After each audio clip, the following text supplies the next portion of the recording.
News থেকে আগত সাংবাদিক সবাইকে আমাদের ছাত্র অধিকার পরিষদ যাত্রাবাড়ি থানার পক্ষ থেকে সংগ্রামী সালাম আসসালামু আলাইকুম।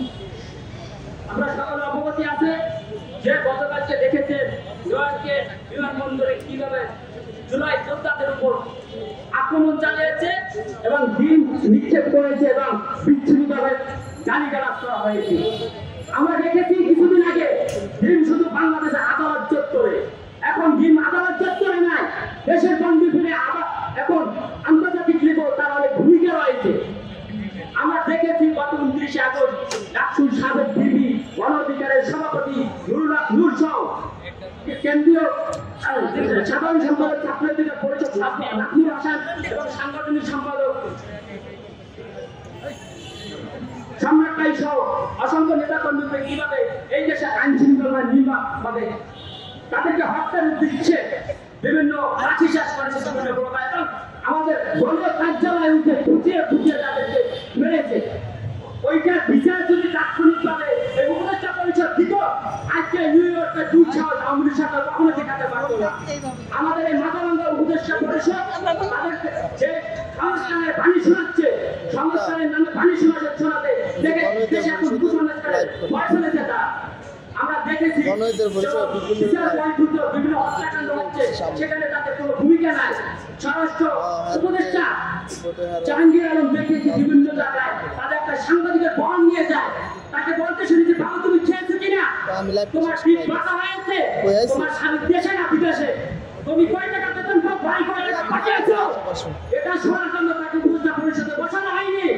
আমরা জানতে চাই আপনার কাছ থেকে এই উপদেষ্টা পরিষদের বসে আইনশৃঙ্খলা বাহিনী কত জনের জেল সাজিয়েছেন জাতির সামনে স্পষ্ট করেন। এই উপদেষ্টা পরিষদ জুলাই যোদ্ধাদেরকে লাল কার্ড দেখিয়েছে।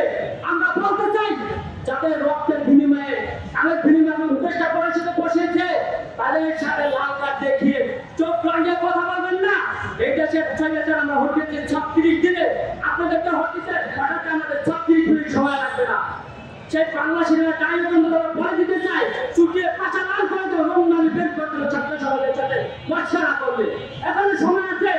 আপনারা আপনাদের ভুল করে দিয়ে আইনের শাসন কায়েম করুন এবং জুলাই সহযোগিতার উপরে যে নির্মাণ তাদেরকে আতিশাস করা হয়েছে বিভিন্ন প্রতিবন্ধক আওয়ামী লীগ সরকার দুঃশাসন তাদের নেতা কর্মীরা কি চালিয়েছে সেটা তাদেরকে আইনের আওতায় আনে বিচার আপনারা কার্যকর করে বিচার বহির্ভূত এইরকম ঘটনা চলতে থাকলে দেশের কখনো আপনারা দেশের সংস্কার না করে একটা নির্বাচনের ঘোষণা করে দিয়েছেন ফেব্রুয়ারিতে নির্বাচন, আপনারা কতটুকু আইন শৃঙ্খলা বাহিনী জেলে সাজাতে পেরেছে সেটা এখন স্পষ্ট করতে পারেন না।